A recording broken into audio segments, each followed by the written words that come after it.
morning, fourth class. I am Madhvi from Happy Cambridge School, your Hindi teacher. Student, today we will continue our remaining chapter number 10. काश हम बड़े होते.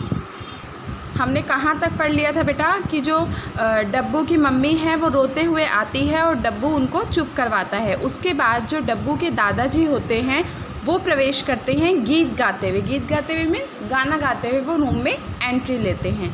मेरा जूता है जापानी, ये पतलून इंग्लिस्तानी, सिर पे लाल टोपी रूसी, फिर भी दिल है हिंदुस्तानी.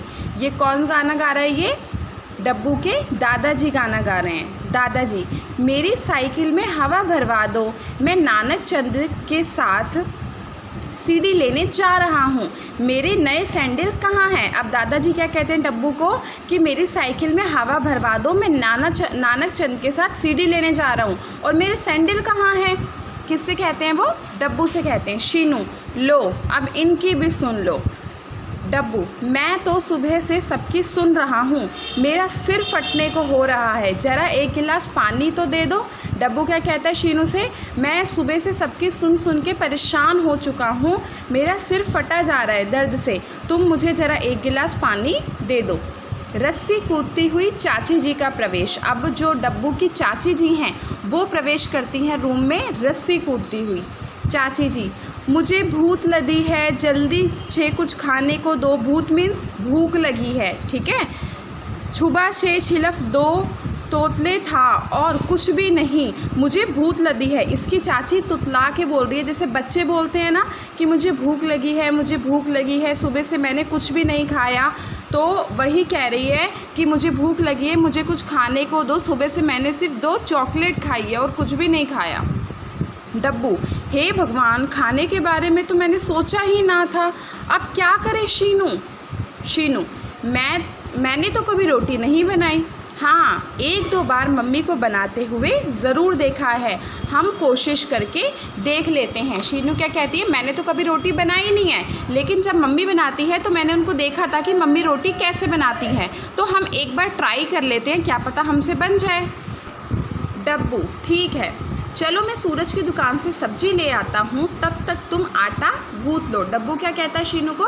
ठीक है, चलो मैं सूरज की दुकान से सब्जियाँ लेकर आ जाता हूँ, जब तक तुम आटा गूँथ लो. रोटी बनाने के लिए आटे की ज़रूरत होती है ना. शीनू की मम्मी, शीनू कहाँ हो तुम? शीनू, मम्मी मैं किचन में हूँ. शीनू क्या कहती है मम्मी को कि मम्मी मैं किचन में हूँ. शीनू की मम्मी, फ्रिज के ऊपर मेरा हेयर बैंड पड़ा है, ज़रा उठाकर दे दो, मेरा हाथ नहीं पहुंच रहा. शीनू की मम्मी क्या कहती है कि फ्रिज के ऊपर मेरा हेयर बैंड पड़ा है, मुझे उठाकर दो, मेरा हाथ नहीं पहुंच रहा, क्योंकि वो बच्ची है ना, उसका हाथ कैसे पहुंचेगा. शीनू, मम्मी तंग ना करो, देख रही हो ना कि मैं आटा गूँथ रही हूँ, चलो बाहर जाकर खेलो. जैसे मम्मी आपको कहती है ना कभी कभी, बेटा परेशान मत करो, चलो बाहर जाकर खेलो, है ना. ऐसे ही जो शीनू है अपनी मम्मी को कह रही है कि जाओ बाहर जाकर खेलो, आपको दिख नहीं रहा कि मैं आटा गूँथ रही हूँ. शीनू की मम्मी हेयर बैंड उठाने के लिए कूदती है, हेयर बैंड तो हाथ नहीं आता, अलबत्ता पाउडर का डिब्बा छप की आवाज़ करता हुआ आटे में आ समाता है. ढक्कन खुला होने के कारण पाउडर आटे में और आटा पाउडर में. आप इस पिक्चर में देखेंगे जब शीनू अपनी मम्मी को हेयर बैंड नहीं उतार कर देती तो वो खुद कोशिश करती है कि मैं हेयर बैंड उतारती हूँ, तो जैसे वो हेयर बैंड उतारने लगती है तो पाउडर का एक डिब्बा पड़ा होता है फ्रिज के ऊपर, वो आटे में पूरा क्या हो जाता है? मिक्स हो जाता है. शीनू, मम्मी की बच्ची, ये क्या कर दिया तुमने? इतनी मुश्किल से तो आटा गूँथा था मैंने, कर दिया सत्यानाश. 10 बार कहा है इधर मत आओ, बाहर जाकर खेलो, लेकिन सुनो तब ना. शीनू क्या कहती है अपनी मम्मी को?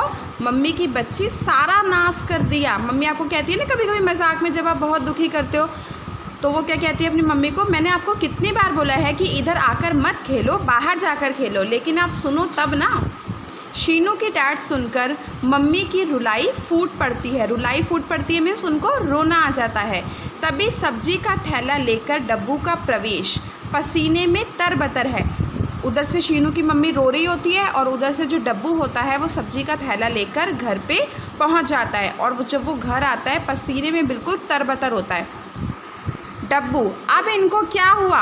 शीनू की मम्मी, शीनू ने मुझे मारा। शीनू की मम्मी क्या कहती है उसे? शीनू ने मुझे मारा है। शीनू, हे भगवान, मैंने तो हाथ तक नहीं लगाया, एक तो मेरा सारा आटा ख़राब कर दिया, ऊपर से चुगली कर रही हो। क्या कहती है वो शीनू कि एक तो आपने मेरा सारा आटा ख़राब कर दिया, ऊपर से आप मेरी चुगली कर रहे हो। डब्बू, क्या आटा ख़राब हो गया? अब रोटी कैसे बनेगी? उधर चाची भूत भूत की रट लगाए 4 चॉकलेट हजम कर चुकी है। अभी उनके पैसे देकर आया हूँ सूरज को। कुछ सुनने का उपक्रम करता है। ये रोने की आवाज़ किसकी है? डब्बू शीनू से कह ही रहा होता है कि अब क्या करेंगे, आटा ख़राब हो गया तो। उधर तो जो चाची है वो सुबह से 4 चॉकलेट खा चुकी है भूख का नाम ले लेकर।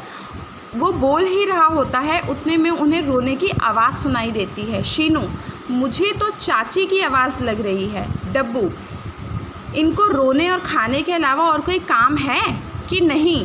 रोंदू कहीं की, तुम जाओ और इन्हें चुप कराओ। डब्बू को गुस्सा तो आ ही रहा होता है, वो क्या बोलता है? इन्हें रोने के अलावा और कोई काम भी है? तुम जाओ और जाके उन्हें चुप करवाओ। शीनू, मैं क्या क्या करूं?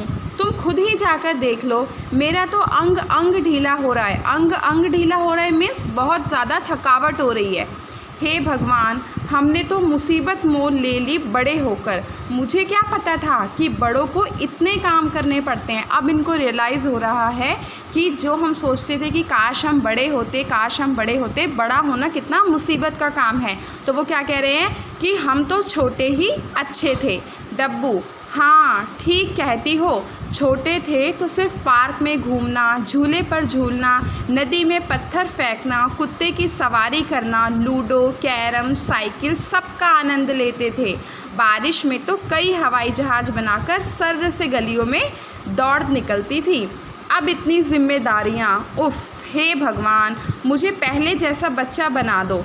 वो इतना बोल के ना चिल्लाता है कि हे भगवान, मुझे पहले जैसा बच्चा बना दो। क्योंकि बच्चे जब होते हैं तो उनको कोई टेंशन नहीं होती, वो झूले झूलते हैं, पार्क में घूमने जाते हैं और साइकिल चलाते हैं, बारिश में आराम से नहाते हैं, उन्हें कोई भी टेंशन नहीं होती। तो डब्बू क्या चिल्लाता है कि हे भगवान, मुझे फिर से छोटा बना दो। इतने में मम्मी की आवाज़ आती है, यह उठने से पहले ही भगवान का नाम किस लिए जप रहे हो डब्बू? क्या भगवान से कुछ चाहिए? उठो, 7 बज चुके हैं। डब्बू की मम्मी क्या कहती है कि अरे तुम नींद में ही भगवान का नाम चिल्ला रहे हो, ऐसा क्या हो गया तुम्हें? उठो, 7 बज चुके हैं। इसका मतलब ये क्या था? ये जो भी सीन हुआ वो डब्बू का सपना था। डब्बू, मैं कहाँ हूँ? मम्मी तुम ठीक हो ना? मेरा मतलब तुम बड़ी हो ना? मम्मी, ये क्या बोले जा रहे हो बेटा? कोई बुरा सपना देखा है क्या? क्योंकि वो तो डरा हुआ होता है सपने से कि कहीं सचमुच में तो उसकी मम्मी छोटी नहीं हो गई। तो वो क्या कहता है कि मम्मी आप बड़े ही हो ना? तो डब्बू की मम्मी कहती है तुम ये क्या बोले जा रहे हो? लगता है तुमने कोई बुरा सपना देखा है। डब्बू, हे भगवान, तेरा लाख लाख शुक्रिया कि मैं अभी बच्चा ही हूँ। मम्मी, अब मैं तुम्हें कभी तंग नहीं करूँगा, तुम्हारा कहना मानूंगा मेरी प्यारी मम्मी। और वो ऐसा बोल के अपनी मम्मी से लिपट जाता है। अब उनको रियलाइज़ होता है कि जो हम कहते थे कि हम बड़े हो जाएं तो बड़ा होना कितना मुसीबत का काम है। तो हमने इस चैप्टर में क्या पढ़ा? डब्बू और शीनू की स्टोरी के बारे में पढ़ा। नेक्स्ट क्लास में हम इसका book work and question answer करेंगे। तब तक के लिए थैंक यू।